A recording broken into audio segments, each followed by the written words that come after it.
వైసీపీకి చెందిన ఓ ఎంపీ టీడీపీలో చేరతారనే ప్రచారం నడుస్తోంది.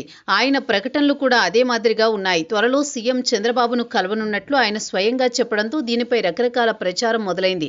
ఇందుకీ ఎవరు ఆ నేత అంటే వైసీపీ రాజ్యసభ సభ్యుడు పిల్లి సుభాష్ చంద్రబోస్. ఈ ఏడాది జూన్లో ఆయన పదవీ విరమణ చేయనున్నారు. ఇంతలోనే సీఎం చంద్రబాబును కలుస్తానని ప్రకటించడం హాట్ టాపిక్ అవుతోంది. అయితే అది కూడా తన సొంత పార్టీ నేత అవినీతి వ్యవహారంపై ఫిర్యాదు చేసేందుకు వెళ్తానని చెప్పడం వెనుక ఏదో జరుగుతోందన్న అనుమానం ఉంది.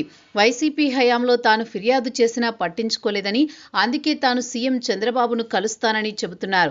అయితే ఆయన టీడీపీలో చేరతారని పొలిటికల్ వర్గాల్లో ప్రచారం అయితే నడుస్తోంది. సుదీర్ఘ కాలం కాంగ్రెస్ లో ఉన్నారు పిల్లి సుభాష్. రాజశేఖర్ రెడ్డి ఆయనకు మంత్రిగా అవకాశం ఇచ్చారు. తర్వాత కిరణ్ కుమార్ రెడ్డి హయాంలో కూడా ఆయన పనిచేశారు. కానీ జగన్ పై ఉన్న అభిమానంతో వైసీపీలో చేరారు.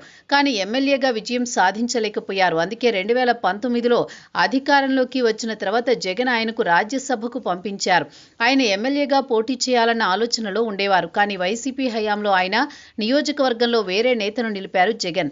ఆయన గెలిచేసరికి మంత్రి పదవి కట్టబెట్టారు. రాజ్యసభ సభ్యుడిగా ఉన్న పిల్లి సుభాష్ చంద్రబోస్ను ఆ నేత నిర్లక్ష్యం చేశారు. అప్పట్లో తన సొంత నియోజకవర్గంలో భారీ అవినీతికి పాల్పడ్డారని ఆ మంత్రిపై పిల్లి సుభాష్ చంద్రబోస్ సీఎం జగన్ కు ఫిర్యాదు చేశారు. కానీ ఆయన పెద్దగా పట్టించుకోలేదు. అయితే ఇప్పుడు అదే అంశంపై సీఎం చంద్రబాబును కలిసి ఫిర్యాదు చేస్తానని పిల్లి ప్రకటించారు.